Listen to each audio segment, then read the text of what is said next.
Dr. Indramani, please. Thank you. Thank you, Dr. Syed, for giving me opportunity to introduce my two friends. Dr. Sushma Sudhesri is our colleague at IRI, and she is a principal scientist at Water Technology Center. She is a Senapati ji, please mute.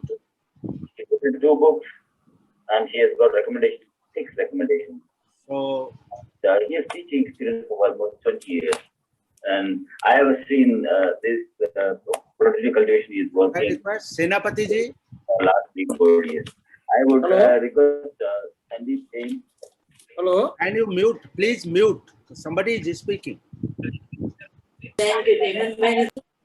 Please mute yourself.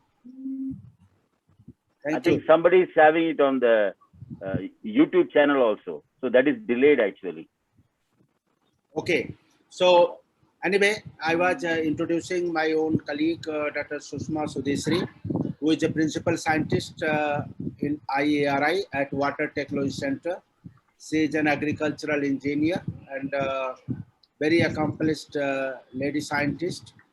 I always consider her as a field scientist because always she takes experiment, lot of experiment, and she has been put 23 years of service in ICAR, and she has been accredited with a number of awards, including Basant Nayak Award for her research work, and she has been a good teacher. In addition, she is a great support to ISAE, Indian Society of Agricultural Engineers. First term, she served 1 term as a secretary, and another term she is serving as secretary too. So I invite Dr. Sushma Sudhesri for her talk, and her topic is very interesting, my dear friends. Biofertigation, she will talk, and actually it is slurry, and I personally have experience of having there was one mega project on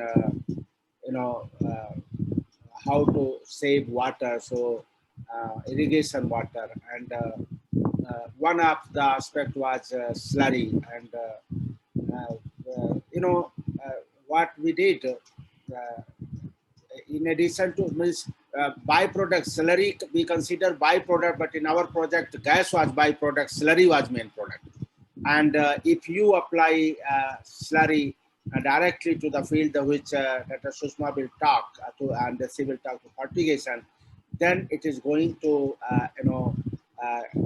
increase the moisture holding capacity of the soil, and our experience is that at least one irrigation you can save in different crops, and this is the same line. Dr. Sushma will talk on biofertigation and use of slurry in irrigation. Dr. Sushma Sudhesri, please. Thank you, sir, for your introduction about me. Respected Gajendra Singh sir, Dr. Syed sir, and my senior and teachers, and my colleagues, juniors, and my dear students. Actually, can I share, sir? Yes, please. Yes, please. Please share your slides. Is it visible, sir? Yeah. Yes, visible. Yeah. Yeah, sir. My topic, today's topic is biofertigation in conservation agriculture, and I have added without conservation agriculture also. As in introductory part, Dr. Syed sir told about the importance of conservation agriculture, and earlier also we have already talked about conservation agriculture. So I will not go in detail about conservation agriculture. So directly I will come to biofertigation and its use with respect to conservation agriculture and also without conservation agriculture.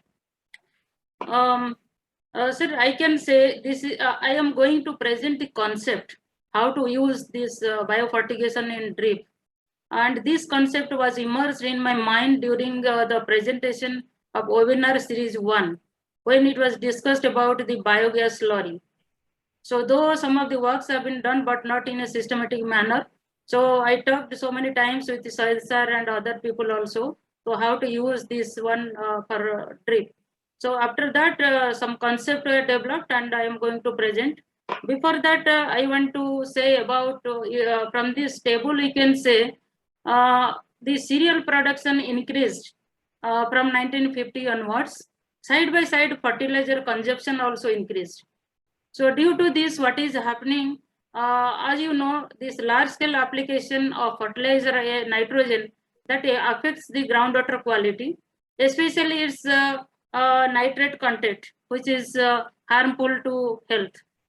So again, some gaseous losses of nitrogen as nitrate and also nitrous resulting from this end fertilization have adverse effects on the environment.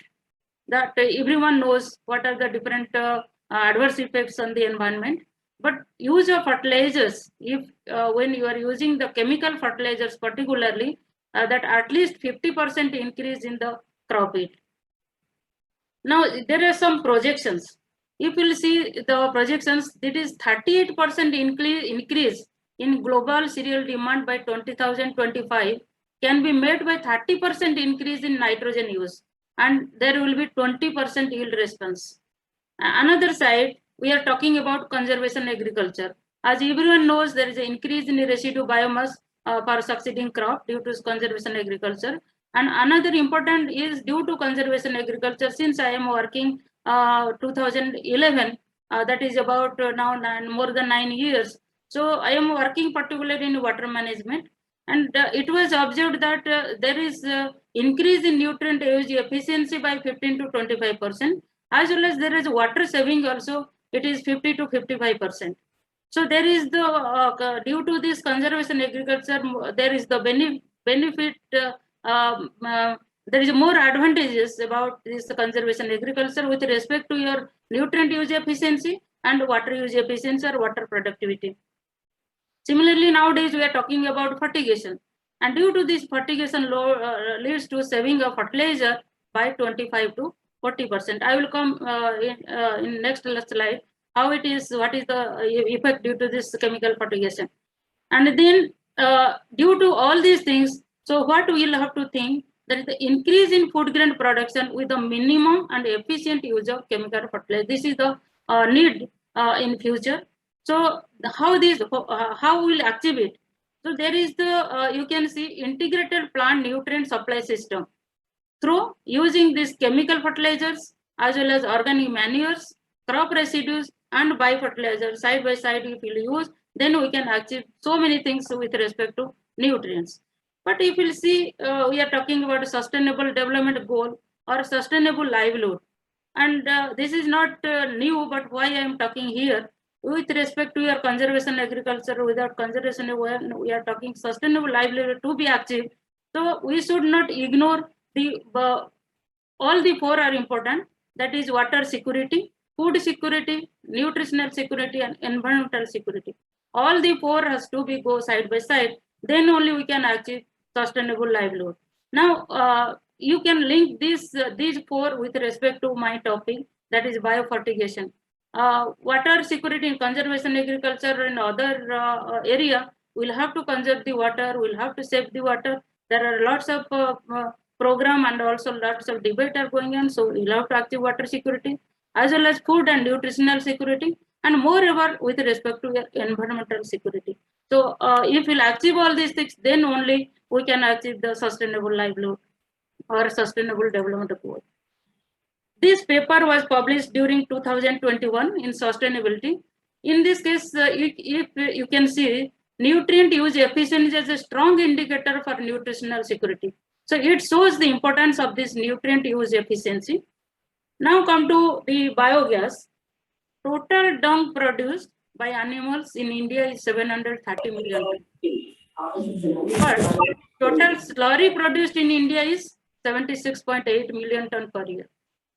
Now we are talking about biogas, but the most important, as Indramani sir told in introduction, biogas is secondary. Now we are talking the biogas digested, that is biogas slurry, is the most important, that is primary, as it is rich in organic matter and plant nutrient, and that is excellent soil amendment.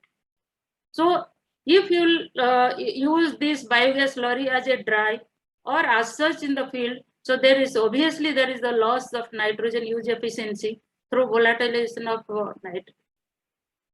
Now biogas can be used as alternative source for a nutrient instead of chemical fertilizer, that everyone knows, but how to use this? Now you can see how the people are using this, using cow dung cake, as well as in the left side of this photograph, you can see it is nowadays it is used for religious purposes also. Another is it can use for cow dung cake spray. After cow dung, there is some technique through which it is used for spraying in the crops. Now, for this use of this biogas produce, or what I can say produce, means one is gas, another is slurry. Under 12th 5-year plan, Government of India has target to set 6.5 lakh biogas plants across the nation with a budget of 650 crores. That is, the program name is National Biogas and Manure Management Program. In this, there is the biogas production of 1 to 6 cubic meter per day, whereas 4,745 lakh cubic meter per annum biogas can be used. When this much biogas is a target, so accordingly there will be production of biogas digested, that is your slurry, and this has been implemented through different departments. Now, you can see the more nowadays we are talking about more organic farming or natural farming. When you are talking organic farming, there is one problem, that is offensive odors coming due to use of this biogas and other organic waste. You can see in this diagram, there are 4 parameters is used to know the odors of any slurry or anything biogas bio waste. When you will use the untreated slurry and treated digested slurry, there is a drastic decrease in odors also. So this is the beauty of using this biogas slurry. Then this separated liquid fraction of this biogas slurry contains high nitrogen, whereas K and total solids is less than 5%. And total solid fraction contains approximately 20% of the total nitrogen, 1/3 of total phosphorus, and 15% potassium, and up to 35% total solids. So this shows there is how much this is nutrient rich. Now come to the drip fertigation. Yes, through drip fertigation, we can save water as well as fertilizer. It is known to everyone. And what is fertigation? When you are using fertilizer along with irrigation water, that is fertigation. And due to this drip fertigation, no doubt there is a maximization of crop yield, quality also improved, and minimizing leaching loss. And but the most important is safeguards the losses incurred out of diseases and reduce crop prices and unpredictable weather parameters also. But the most problem is there is the clogging problem in the emitters. So all these things, when we are using the slurry or any waste through drip, then there is again there will be more clogging problem. When you are using chemical fertilizer also, there is the problem of clogging. But how we can imagine to use this slurry as a drip fertigation, that is called known as your biofertigation through drip. So this is most important, and this through this we have developed some concept, and we are going to work on that. Though just a few days back it has been started, but concept was developed when during your webinar series 1, but it was conducted. So with this background, our objectives are, first is profiling biogas slurry, because like that we cannot go for a designing and filtration system or anything. So first objective our is profiling of biogas slurry, that is complete standardization and characterization of biogas slurry. That is more important.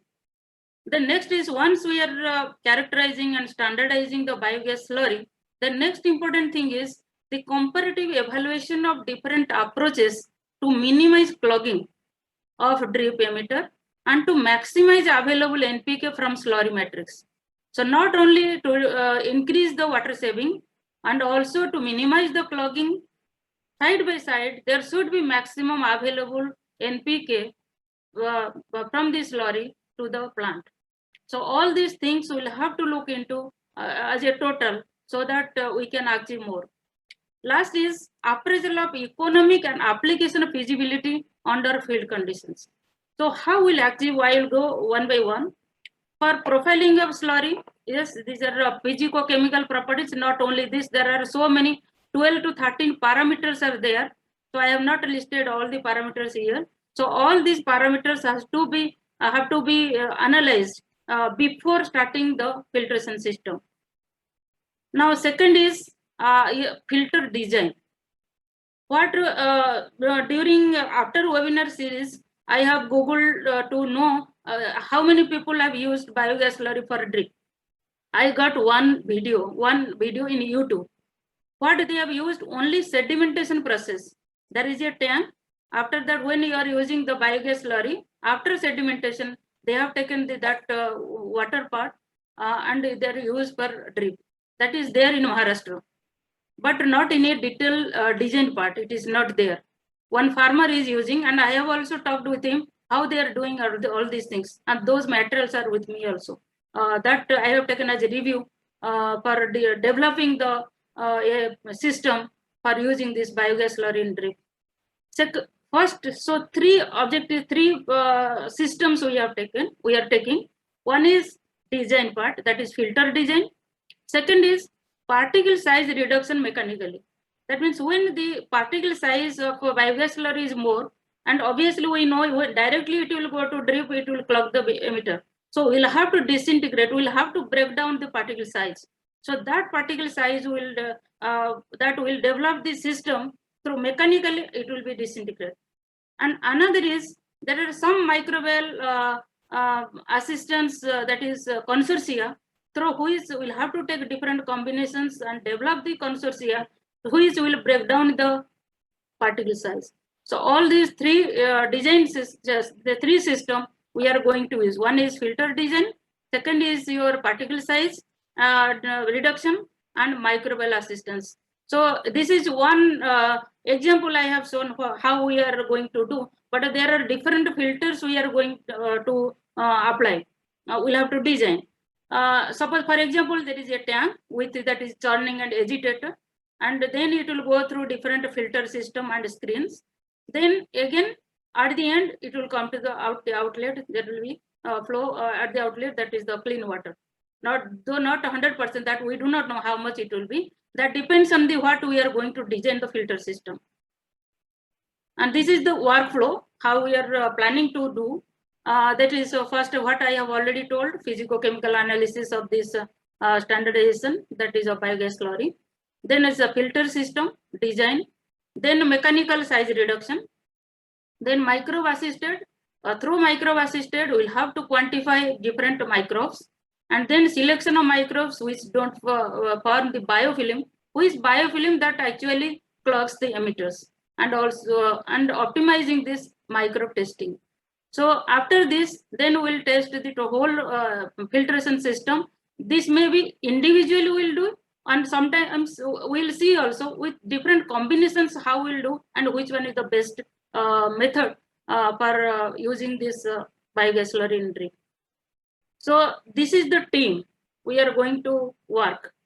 First is myself as a soil and water engineer, and Dr. Manoj Khanna sir, and my student, PhD student, and she is also a soil and water conservation engineer, and with collaboration in Agri engineering, Dr. H.L. Kushwa. So we all do the filter design. And then the second part, the mechanical particle reduction will be done in collaboration with WTC and Agricultural Chemicals. She is Dr. Anupama, head Agricultural Chemicals. So she will do that part. And then from microbiology, and this is Dr. Radha Prasanna, sorry. Microbiology, Dr. Radha Prasanna, and she will do the microbial assistance part. Sorry, 1 minute.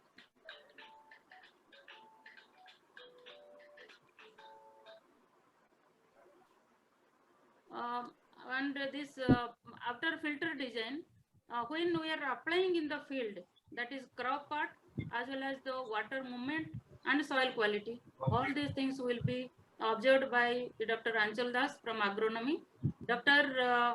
Khajan Silal from WDC soil scientist, and Dr. KK Bandyopadhyay from agriculture physics. So all the discipline, this is a multidisciplinary task we are going to achieve, and because everything will have to do from filter design, mechanical size reduction, microbial assistance, crop, and soil part. So all these things will work. And last, we'll do the performance evaluation and efficiency of the filtration system, testing for plugging sensitivity in drip fertigation, and application feasibility under field conditions. And then also we'll try to find out the fertigation schedule we using this. And at the last, if you'll see, bench scale process under lab, it will be first developed, then it will go to field study, then it will for industrial collaboration. Then only we can achieve a good thing that how to use this biogas slurry in drip. So our way forward is collaboration with the industry after developing all these things for financial support and upscaling the technology, not only in the lab or field, it will have to be upscale. Then capacity building through doctoral thesis program and multi-level validation through collaboration of NRM institutes of ICR and then agriculture universities or IITs and others. So all these things will have to do the collaboration for its multi-locational testing. Then only we can achieve what is the system for using this drip fertigation in drip. Thank you, sir. Okay. Thank you. Can you please